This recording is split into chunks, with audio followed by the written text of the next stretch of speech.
සුබ දවසක් දුවේ පුතේ අද පාඩම තමයි දශම සංඛ්‍යාවක් පූර්ණ සංඛ්‍යාවකින් ගුණ කිරීම. එතකොට අපි මුලින්ම බලමු අපි ඉගෙනගෙන තියෙනවා පූර්ණ සංඛ්‍යා දෙකක් ගුණ කරන්නේ කොහොමද කියලා. දෙක ගුණ කිරීම 3 කියලා දුන්නොත් ඔයගොල්ලෝ ඉගෙනගෙන තියෙනවා මෙතන යම් සංඛ්‍යා දෙක ගුණ කිරීම වෙනුවට එකතුවක් විදිහට ලියලා පිළිතුර ගන්න පුළුවන් කියලා. එතන අහන්නේ දෙක ගුණ කිරීම 3 කියන්නේ දෙකේවා 3ක් කියන එක. එහෙනම් අපිට ඒක ලියන්න පුළුවන් දෙක එකතු කිරීම දෙක එකතු කිරීම දෙක. කීයද අපි දන්නා දෙක ගුණ කිරීම 3 කියන්නේ 6යි. එහෙනම් එකතුවක් විදිහට ලිව්වත් 2යි 2යි එකතු කරපුවම 4යි 4යි 2යි එකතු කරපුවම 6යි. එහෙනම් අපි බලමු කොහොමද මේ විදිහටම දශම සංඛ්‍යාවක් පූර්ණ සංඛ්‍යාවකින් ගුණ කරන්නේ කොහොමද කියලා. ඔන්න අපිට ගානක දුන්නොත් 0.1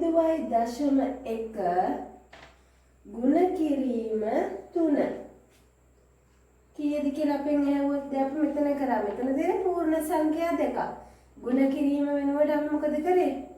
දෙක ගුණ කිරීම 3 තිබ්බම දෙකේව 3 එකට එකතු කරා. එහෙනම් අපි බලමු ඒකම දශම සංඛ්‍යාවටත් කරන්න පුළුවන්. එහෙනම් 0.1 එකතු කිරීම 0.1 එකතු කිරීම 0.1 අපි දැන් ඉගෙනගෙන තියෙනවා 6 වසරේදී දශම එකතු කරන්නේ කොහොමද කියන එක ගැන. ඔන්න බලමු මේ පැත්තේ එකතු කරලා. දශම එකතු කරද්දී මොකක්ද අපි දැනගන්න ඕනේ එකම දේ? දශම තිත 1 කෙලින් 3ෙම තියෙනවා. එහෙනම් 1 කේව 3 කියන්නේ 3යි. දශම තිත 1 කෙලින් දශම තිත තිබ්බා බිඳුව. කීයද උත්තරේ? දශම 1 එකතු කිරීම දශම 1 එකතු කිරීම දශම 1 දශම 3යි. එහෙනම් මොකද්ද මේ ගානට උත්තරේ වෙන්නේ? 0.3. එහෙනම් 0.1 ගුණ කිරීම 3 කියන්නේ වෙනවද? අපි නිකන් වැඩි කරන් මෙතන මේ දශම සංඛ්‍යාව ගණන් ගන්න නැතුව 3 වරක් 1 3යි.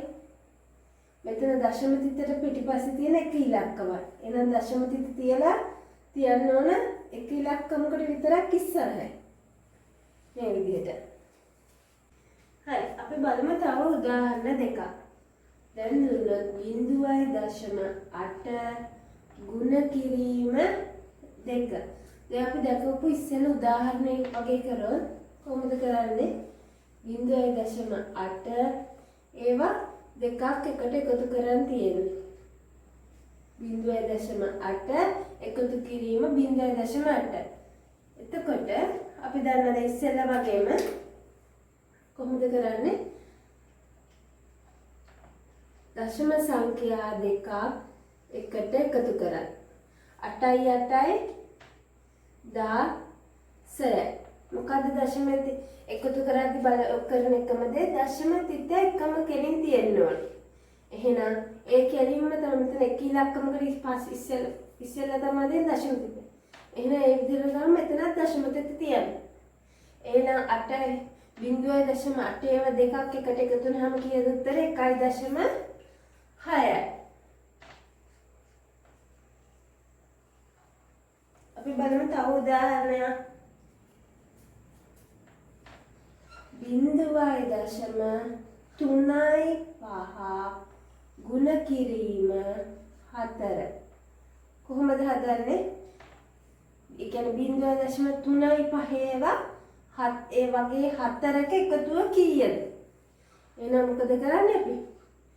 0.3 ඒවා 4 එකට එකතු කරනවා.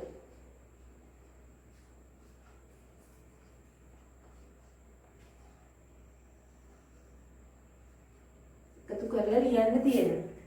එහෙනම් මොකද කරන්නේ? 0.3 ඒවා 4 එකට එකතු කරන්න තමයි ඕන.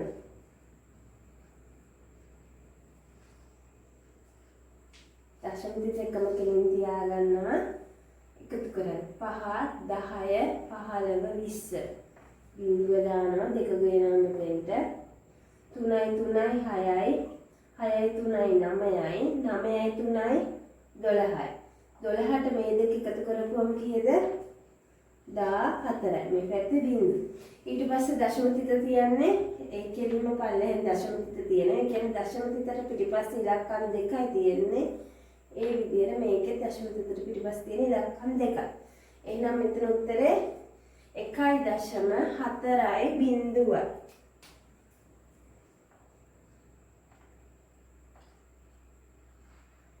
හරිද ඊට පස්සේ අපි බලමු මෙහෙම පූර්ණ සංඛ්‍යාවක් දුන්නා 1 ගුණ කිරීම 3 කීයද උත්තරේ 3 වරක් 1 3 8 ගුණ කිරීම 2 කීයද 8 වරක් 2 16 35 ගුණ කිරීම 4 කීයද උත්තරේ 140 කියලා තමයි අපි එන්නේ මෙන්න පූර්ණ සංඛ්‍යා මෙම ගුණ කරමු. හැබැයි දැන් අපි දකිනවා දැන් මේක දශම සංඛ්‍යාවක් වුණොත් කොහොමද කරන්නේ කියලා තමයි අපි බලන්න ඕනේ. එහෙම දුන්නොත් පූර්ණ සංඛ්‍යාව නැතුව දශම සංඛ්‍යාවක් දුන්නොත් පූර්ණ සංඛ්‍යාවකින් ගුණ කරන්නේ 0.1 ගුණ කිරීම 3 අපි මේක ඉස්සෙල්ලා හැදුවා කීයද අපිට 0.3 එතන හදලා තියෙනවා මෙතන ගාන 8 වෙනුවට ලියනවා 0.8 ගුණ කිරීම 2 කීයද උත්තරේ 1.6 එහෙනම් මෙතන 35 වෙනුවට අපි ලියනවා 0.35 උත්තරේ බලමු 2 4 කීයද උත්තරේ 1.4යි බිඳුව. එහෙනම් ඔයගොල්ලෝ දැන් මොකද්ද මේකට අනුව මතක තියාගන්න ඕනේ දෙක. අපි දශම සංඛ්‍යාවක් දීලා ඒක පූර්ණ සංඛ්‍යාවකින් ගුණ කරන්න කිව්වොත් අපි මුලින්ම කරන්නේ මේ දශම කියන එක අමතක කරලා සංඛ්‍යා දෙක ගුණ කරනවා මේ විදිහට. මේක මේ දශම කියන එක අමතක කරලා එතන අමතක කරොත් මේක 1. එහෙනම් 1 ගුණ කිරීම 3 කීයද 3යි. එහෙනම් ඒ විදිහටම තමයි මේකේ 8 ගුණ කිරීම 2 16යි 35 ගුණ කිරීම 4 140යි කියලා තමයි අපි ගුණ කිරීම කරන්නේ. ඊට පස්සේ දශම සංඛ්‍යාවේ දශම ස්ථාන ගානට සමාන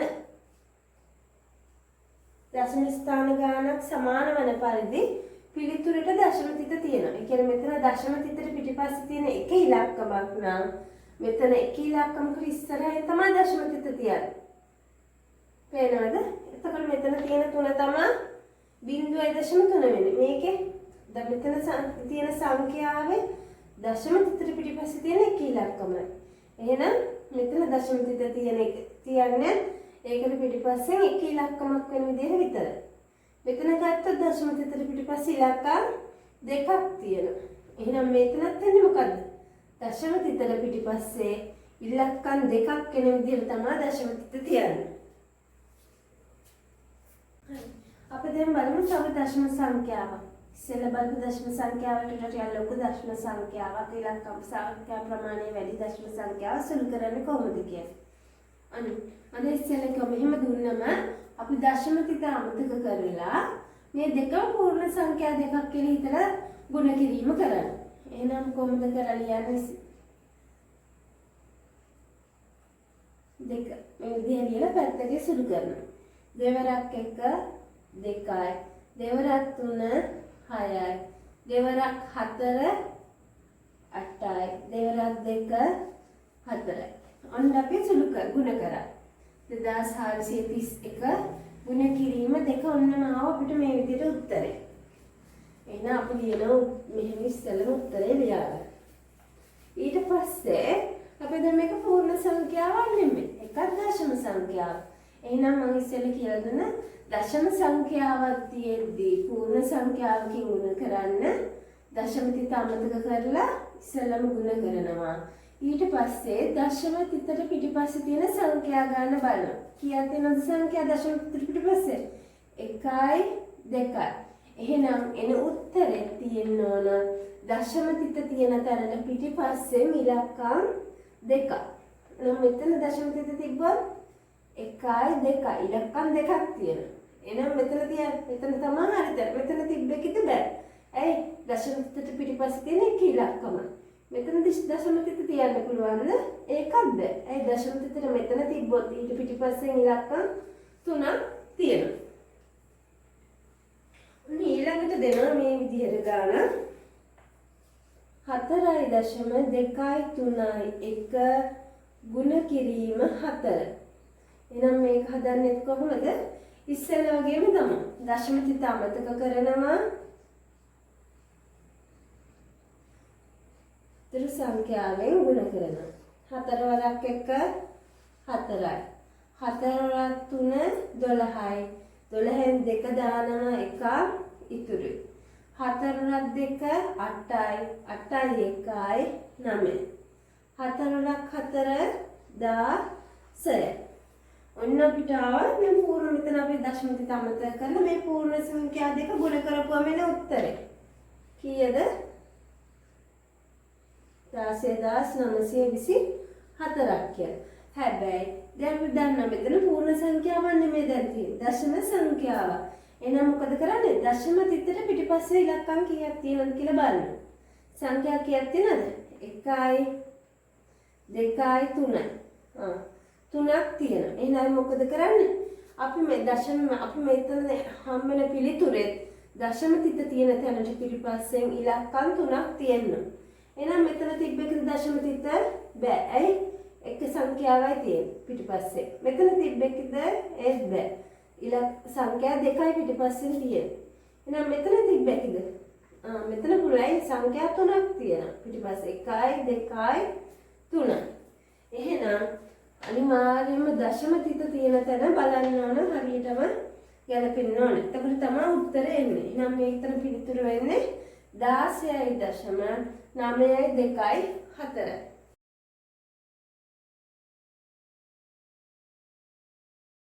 දැන් බලමු දශම සංඛ්‍යාවක් 10න් 100න් 1000න් ගුණ කිරීම.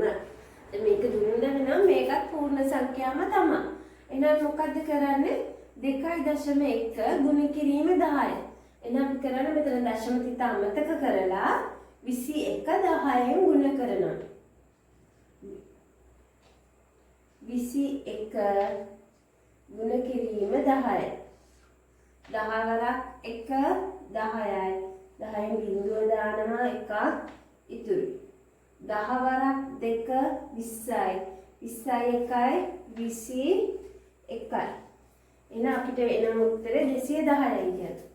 ඔන්න අපි ලියනවා 210යි. හැබැයි අපිට මේක මෙහෙම තියන්න පුළුවන්ද? බැහැ. දැන් අපිට ආයෙ මතක් වෙනවනේ මෙතන දශම තිතක් තියෙනවා කියන එක. නැත්තම් මේ උත්තරේ දුන්නත් වැරදි. එහෙනම් මෙතන බලන්න අපි දශම තිතට පිටිපස්සෙන් සංඛ්‍යාවයි තියෙන්නේ. එහෙනම් අපි තියන්න ඕනේ කොතනින්ද? මෙතනින් තිබ්බොත් එක සංඛ්‍යාවයි තියෙන්නේ. මෙතනින් දශම තිත තිබ්බොත් සංඛ්‍යා දෙකයි. එහෙනම් මෙතන දශම එකට ඉස්සරහින් තියෙන දශම තිත. එහෙනම් ඒ කියන්නේ එක සංඛ්‍යාවයි පිටිපස්සෙන් ඉන්නේ. එහෙනම් මෙතනින් තමයි දශම තිත තියන්නේ. එහෙනම් උත්තරේ වෙන්නේ 21යි. නැත්නම් 21.0. අපි බලමු මේ ගාන 100ෙන් ගුණ කරමු. 2.1 ගුණ කිරීම 100. අපි දශම තිත අමතක කරලා 21 100ෙන් ගුණ කරනවා. 100 වරක් වෙන වෙනම ඕන ගුණ කරන්නත් පුළුවන් හිමිට. කෙලින්ම 100 වරක් ලේසියිනේ හැමෝටම. 100 වරක් 1 100යි. 100න් බිඳුව දානවා නම් මෙතන උතුරු 10යි. 100 වරක් 2 200යි. 200යි 10යි. 210යි. ඔන්න දැම්ම. එහෙනම් මේක ගුණ කරපුවම 21 100න් ගුණ කරපුවම එන උත්තරේ 2100. ඔන්න දැන් මතක් වෙන්න ඕන අපේ පූර්ණ සංඛ්‍යාවක්ද තිබ්බේ මෙතන දශම සංඛ්‍යාවක්ද දශම සංඛ්‍යාව. දශම සංඛ්‍යාවේ පිටිපස්සේ සංඛ්‍යා එකයි තියෙන්නේ. එහෙනම් පිළිතුරේ මෙතන එන පිළිතුරෙත් එක සංඛ්‍යාවකට ඉස්සරහින් තමයි දශම තිත තියෙන්න ඕනේ. එහෙනම් උත්තරේ එන්නේ කීයද? මෙහෙම තියෙනවා නැත්තම් 210යි කියලා ලියන්න පුළුවන්. එතන 21යි කියලා ලියන්න පුළුවන්. අපි බලමු 2.1 1000න් ගුණ කරද්දී 2.1 ගුණ කිරීම 1000. එහෙනම් මේකෙදි මොකද අපි කරන්න ඕන? දශම තිත අමතක කරලා පූර්ණ සංඛ්‍යා දෙකක් ගුණ කරන විදිහටම ගුණ කරනවා. 21 ගුණ කිරීම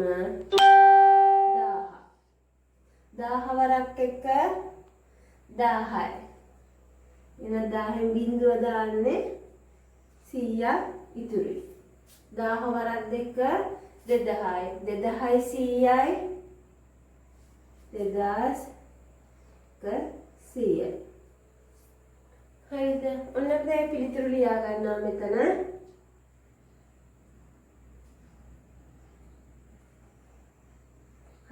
ඔන්න අපි දැන් බලන ආයේ දශම දැන් මතක් වෙන්න ඕන ආයේ දශම තිතට පිටිපස්සේ එක ඉලක්කමයි තියෙන්නේ. එහෙනම් මෙතන අන්තිම සංඛ්‍යාවට ඉස්සරහින් තියන්න දශම තිත. එක තියලා බලපුවම පේන්න ඕන පිටිපස්සේ එක සංඛ්‍යාව. එහෙනම් පිළිතුර 2100. ඔන්න දැන් ඔයගොල්ලෝ මෙතන පේන්න ඕන පොඩි දෙයක් රටාවක්. ඔන්න එකම දශම සංඛ්‍යාව පේනවද? මෙතනත් 2.1 මෙතනත් 2.1 මෙතනත් 2.1. ඔන්න 10න් වැඩි කරපුවම එන්නේ දශම මේ වෙන්නම දශම තිත ගියාම 21 වෙනවා. ඒක 100න් වැඩි වුණාම මොකද වෙන්නේ? ඔන්න බිඳුවක් තමයි උත්තරයට වැඩි වෙලා තියෙන්නේ. 10න් වැඩි වුණාම බිඳු 2ක්. හරි. අපි දැන් බලමු දශම සංඛ්‍යාව 10න් 100න් 1000න් වගේ ගුණ කරද්දී මොනවාද අපිට ලේසියෙන් හොයාගන්න පුළුවන් තව කරුණු මොනවාද කියලා. දැන් මේ විදිහට මම මෙතන තව සුළු කරපු පූර්ණ සංඛ්‍යා දෙකක් කියලා හිතලා සුළු කරලා එන උත්තරේ දාලා තියෙනවා 10න් 100න් 1000න් සුළු කරපු වෙන උත්තර. හරි. දැන් අපි බලමු ඔන්න 3.75 10න් ගුණ කරන්න තියෙද්දී මෙතන උත්තරය ගන්න ලේසි ක්‍රමයක් තමයි කියලා දෙන්නේ. මෙතන පළමු දශම සංඛ්‍යාව ඔන්න අපි ලියාගත්තොත් 3.75 කියලා ඔන්න එක 10න් තමයි ගුණ කරන්න තියෙන්නේ. එතකොට මේ තියෙන දශම සංඛ්‍යාවේ දශම තිත තියෙන ස්ථානයේ සිට එකක් එක් සංඛ්‍යාවක් දකුණු පසට ගියාම තමයි දශම තිත තියන්නේ. එතකොට තමයි එන පිළිතුර ලැබෙන්නේ. 10න් ගුණ කරද්දී විතර. ඒ කියන්නේ 10න් ගුණ කරන් දුන්නොත් දශම සංඛ්‍යාව දශම තිත තියෙන තැන ඉඳන් දකුණු පැත්තට එක සංඛ්‍යාවක් පන්නපුවම එන උත්තරය. එතකොට එන උත්තරේ කීයද එහෙනම්? මේ දශම තිත මෙතෙන්ට ගියාම 37.5යි. එහෙනම් මේ සංඛ්‍යාවේ උත්තරය වෙන්න ඕනේ 37.5යි. බලන්න මේකද හරියද කියලා. 21 10න් ගුණ කරන්න. ඔන්න 10න් ගුණ කරනවා නම් දශම තිත තියෙන තැනින් එක සංඛ්‍යාවක් පන්නලා දශම තිත තියන්න. එහෙනම් මේ 2යි 1යි මැද තමයි දශම තිත තියෙන්නේ. ඒක එකක් මේ පැත්තට පන්නපුවම එන උත්තරේ 21යි. ඔන්න හරියට ඇවිල්ලා තියෙනවා. ඔන්න බලන්න මේක 100න් එනවා. 3.75 100න් ගුණ කරන්න කියලා දුන්නොත් කරන්න තියෙන්නේ මේ දශම තිත තියෙනවානේ. දශම තිත තියෙන තැනේ ඉඳලා දකුණු පැත්තට කියන්නේ මේ පැත්තට සංඛ්‍යා දෙකක් පන්නලා සංඛ්‍යා දෙකකට පිටිපස්සේ يعني මෙතන මේ තමා දශම තිත තියන්න කියන්නේ. එහෙනම් මේකේ තියෙන ඕන දශම තිත 375 තමයි පිළිතුර එන්න ඕනේ. අපි නම් මෙතන බලමු 2.1 ගුණ කිරීම 100. එහෙනම් දශම තිත යන්න ඕන සංඛ්‍යා දෙකක් දකුණු පැත්තට. එහෙනම් මෙතන එක තියෙන දශම තිත මෙතෙන්ට එනවා. එහෙනම් තව එකක් යනවා. එහෙනම් බිංදුවකුත් යනවා. එහෙනම් 210යි. උත්තරේ එනවා. මොන 1000 ගුණ කරන්න තිබ්බා 3.75 ගුණ කිරීම 1000. 1000 තිබ්බොත් වෙන්නේ මෙතන තියෙන එක සංඛ්‍යාවයි මෙතන සංඛ්‍යා දෙකක් පිටිපස්සට යනවා. මෙතන දෙන සංඛ්‍යා 3කින් පිටිපස්සට යනවා දශම තිත. එහෙනම් වෙන්නේ 1යි 2යි 3ක් යන්න ඕනේ. එහෙනම් මෙතෙන්ට බිංදුවකුත් දාලා තමයි දශම තිත තියන්න ඕනේ. එහෙනම් මෙතන වෙන්නේ 3750 ඉතින් තමයි දශම තිත තියන්නේ. මේක ඔයගොල්ලන්ට මෙගුණ කිරීමේදී හොයාගන්න පුළුවන් ලේසි ක්‍රමයක්. අපි අද පාඩමේ ඉගෙන ගත්තේ දශම සංඛ්‍යාවක් පූර්ණ සංඛ්‍යාවකින් ගුණ කරන්නේ කොහොමද කියන එක. එහෙනම් දෙවි පුතේ මෙතන තියෙන ගණන් ටික ඔයගොල්ලෝ පොතේ හදලා මට එවන්න. මම ඒකට බලන්න ඔයගොල්ලෝ කොච්චර දුරට පාඩම ග්‍රහණය කරගෙන තියෙනවද කියන එක. අපි ඊළඟ දවසේ ආයෙ පාඩමත් සමග හමු වෙමු.